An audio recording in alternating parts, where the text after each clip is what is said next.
Hey film fans! Welcome to CINEPRO, your ultimate hub for all movie recaps. From heartwarming classics to the latest blockbusters. The movie starts with a couple, April and Finn, are traveling to New York to visit the man's family, when during their flight they end up experiencing a severe storm. When looking outside, the husband sees a lightning bolt, which forms a shadow much like a shark in the clouds. Believing he's hallucinating, Finn decides to look again, and this time he sees the animal clearly. Knowing that if he told anyone he would be called crazy, the man decides to just ignore it and close the curtain. But shortly after, the plane goes through immense turbulence. And wanting to see what is happening outside, Finn opens the curtain and can clearly see a shark hitting the plane's wing. Worried, he tries to warn the other passengers, but as a flying shark is not a common thing and no one but him has seen it, the flight attendant and an FBI agent who were on board ask everyone to calm down, while telling the passengers that it's just turbulence. However, outside it is possible to see thousands of uncontrolled sharks flying through the air. When they are approaching the airport, one of the animals ends up hitting the aircraft's turbine, which starts to catch fire and lose altitude. Because of the damage, the engine comes loose and ends up colliding with the side of the plane, opening a hole through which people begin to be sucked in. Panic is rapidly spreading. The flight attendant asks the passengers to keep calm and stay in their seats until landing, but a shark flies towards her and devours the woman's head in a single bite. In the cabin, many predators collide with the windshield, until one of them manages to break the glass and grab the co-pilot by the head. Trying to help his colleague, the commander tries to pull her, but both are ejected out of the plane along with the animal. Seeing that the plane's cabin is empty and that everyone will die if no one does anything, Finn runs to try to make an emergency landing while April and the agent follow him. When she's almost reaching her husband, one of the exits of the plane opens, forcing the woman to hold on to something to avoid being ejected. The agent sees a shark flying towards April and throws his gun so she can defend herself. The woman even makes a few shots, but is unable to kill the animal and has her hand devoured along with the weapon. In the cabin, her husband activates the landing gear and with great difficulty manages to make the emergency landing. After all that chaos, Finn starts being interviewed and talks nationally about the shark storm, but people obviously make fun of the story. Once at the hospital, April goes to the operating room to treat her injuries while her husband waits outside. After the surgery is completed, the man goes to his wife to talk, but they are interrupted by the weather forecast, which warns of a huge storm approaching, bringing thousands of sharks. Watching the news, Finn tries to call his sister Ellen to warn them of the danger they are in. But as the woman is on a tour of the Statue of Liberty with her daughter, she left her cell phone on silent, and that's why she didn't see the calls. However, when the two are taking pictures, they meet some of Ellen's friends who tell her about the accident. Worried, the woman takes out her cell phone and calls her brother, who tells her to get away from the statue immediately and go to Manhattan as it would be safer there. Ellen then tells her that her husband Martin and youngest son Vaughn are watching a baseball game at a stadium near the river, which will soon be hit by the storm, and asks Finn to go there to help them. As soon as the call ends, the woman looks into the water and sees hundreds of sharks, something that is not common in that region. After a few minutes of waiting, the ferry arrives and the group is finally able to leave Liberty Island. In the middle of the crossing, some sharks start following the boat, and while the women look on, one of the animals jumps out of the water and hits the face of one of Ellen's friends, who, trying to save her, uses a stun gun to electrocute the animal. But unfortunately, it was too late. The woman's face was torn apart and she ends up dying along with the shark. On the other side of town, Finn takes a taxi to the stadium and halfway through tries to communicate with his brother-in-law, who has apparently turned off his phone. Upon arriving at the stadium, the man meets Sky, an old schoolmate who takes him to the rest of the group. Once he meets up with Martin, Finn tries to convince the group to get out of there before it's too late, but they refuse and decide to stay to watch the game, until a waterspout forms in the river next door, and when it touches the ground, it turns into a tornado, bringing with it thousands of sharks that are thrown into the crowd. At that moment, chaos takes over the place,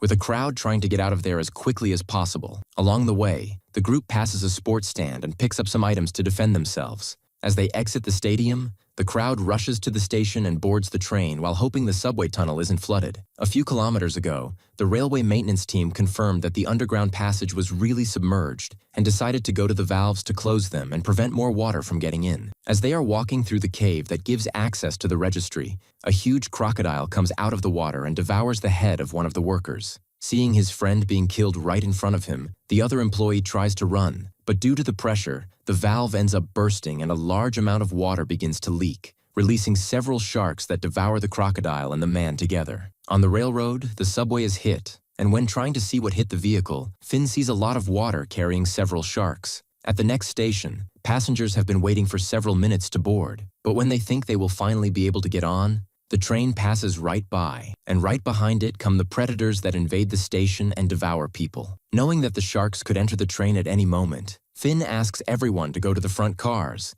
and in the midst of that chaos, a policeman who was helping to lead people is caught by the leg. Determined to help him, one of Martin's friends hits the shark with his giant baseball bat, saving the police officer, but is soon caught and pulled into the water. While everyone is running away, Finn returns to try to save a woman who was caught, but to no avail. In addition to not being able to help her, the man is almost caught and has to use his bat to defend himself, but the shark destroys it with a simple bite. In order not to be eaten, Finn uses a piece of wood left over and sticks it in the animal's head, killing it instantly. Believing they'd better get off the train, Martin asks Vaughn to pull the emergency stop, and as soon as the train stops, everyone runs towards the surface. Once they hit the streets, the group gets into a taxi and starts planning what kind of weapons they can use against the flying shark. They decide to go to Times Square, where they split and start looking for materials that might be useful. Finn goes to a pizzeria and asks the owner for some propane gas so he can make some bombs. And meanwhile, Martin and Vaughn go to a market and buy some other materials to make the explosive, as well as a much more powerful toy gun. Finally,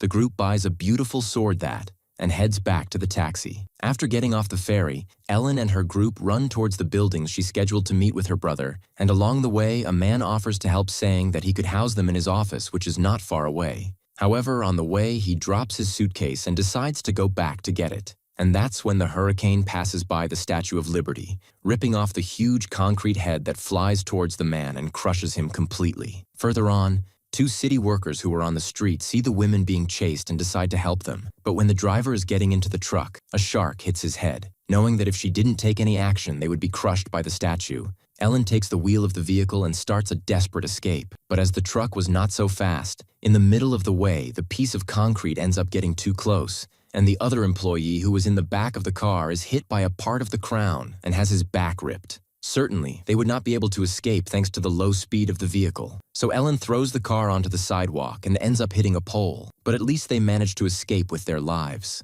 After running for a few kilometers, the trio grab some bikes and start pedaling, trying to get to the building faster. At the hospital, the winds caused by the tornadoes begin to throw some objects against the windows, and worried that some glass will break and reach the patients, the staff begin to transfer them to the basement. April then takes advantage of this situation to escape and takes a fire truck that was parked at the hospital so she can go to her husband. Not far from there, the rivers around the city begin to overflow, bringing a large amount of water to the center. And as if the flooding wasn't enough, the flood is infested with sharks. The taxi where Finn's group ends up being hit by water, and because of that, they are stranded in the vehicle, knowing that if they didn't get out of there, they would soon be submerged and become shark lunch. Finn asks the taxi driver for a piece of rope and throws it on the pole, forming a kind of swing that they use to cross to a higher part that wasn't flooded yet. But when the taxi driver tries to cross, he ends up leaving his leg vulnerable, which comes into contact with the water, allowing the sharks to eat him and take the rope with him. Being the last one left to cross and having no other options, Finn literally jumps over the sharks as if he was playing hopscotch.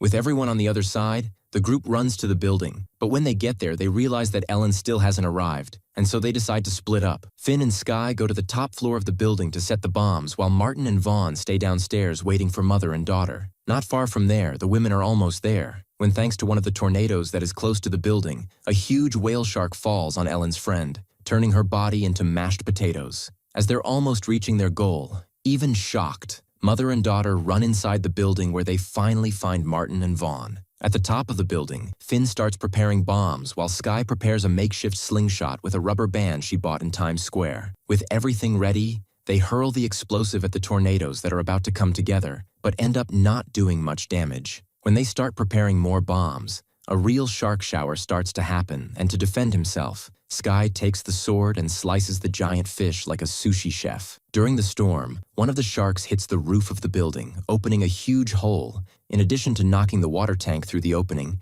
which causes a great flood in the lower floors. As they are on the ground floor, Martin, Ellen, and their children are nearly hit by the water, but manage to run to the emergency stairs. Determined to dissipate the hurricane, the duo on the top floor assembles 2 bombs at once and launches them into the tornado, but again to no avail. As a last attempt, Sky and Finn make a big bomb and launch it into the hurricane, but the only thing they manage to do is kill some burnt sharks, causing the building to burn as well as a roasted shark rain. As they could end up being hit by the fire, the duo starts to go down, and in the middle of the stairs they find the rest of the group. Cornered by flames upstairs and sharks downstairs, they try to open the fourth-floor door that leads to the fire exit, but it is locked. Martin tries to get the animal's attention while Finn grabs a fire axe. After picking up the tool, the shark jumps to try to catch the man, who hits the animal on the head with an axe. With little time left, Finn uses the axe to break down the door, and with the last obstacle out of the way, they head down the fire escape. As they exit the building, April arrives with the fire truck and takes them to the Empire State, where the two now merged tornadoes are headed. At this point in the weather forecast, meteorologists on TV announce a third hurricane, which is also moving towards the building, and if they come together, it will be the biggest cyclone in the history of the planet. As soon as he arrives at the Empire State, Finn meets with the mayor and says that since the fire didn't work, he will now try to use the building's freon gas tanks, which is a fluid used to generate cold air in refrigerators and freezers. After saying goodbye to his family, the mayor hands a chainsaw to Finn, who, with everything ready, climbs into the fire truck and starts giving a speech, but is interrupted when a huge white shark falls out of the tornado and comes towards him. To defend himself, Finn starts the chainsaw and cuts the beast in half like a salmon. When he is about to go up, Sky joins him, and determined to save the city, they go to the top of the building. Once there, the woman climbs up to where the tanks are and starts connecting the cables. Downstairs, Finn is trying to connect the electrical wire and lightning rod to blow up the tank with the electrical discharge of lightning, but is interrupted when a huge shark starts coming towards him. The man tries to turn on the chainsaw to defend himself once more, but the tool doesn't work. Just when Finn thinks he's about to die, April shows up with a saw in place of her hand and rips open the beast's stomach, killing it in Captain Hook style. After everything is finally ready, Finn asks the woman to come down, but as he pulls the wire, the cables in the tank room come loose and the man calls Sky again for help. The woman then connects the cable and Finn uses the chainsaw as an extension cord to reach the lightning rod. After the electrical discharge, a real explosion of ice begins to happen that pushes them in the direction of the hurricane, which is frozen and disappears afterwards. In the fall, Sky ends up being devoured by the sharks that begin to fall. As it is plummeting, Finn manages to grab the chainsaw and start it, but ends up being swallowed and then saws the animal's body from the inside out. During the fall, the man finds a hook and uses it as a bridle to tame one of the sharks as if it were a mechanical bull. But after a few seconds of falling, the animal ends up impaled high on the Empire State, stopping the fall and allowing Finn to reach the terrace of the building unharmed, where he finds April. Some sharks that are still falling fly towards the couple, and without having a way to defend themselves,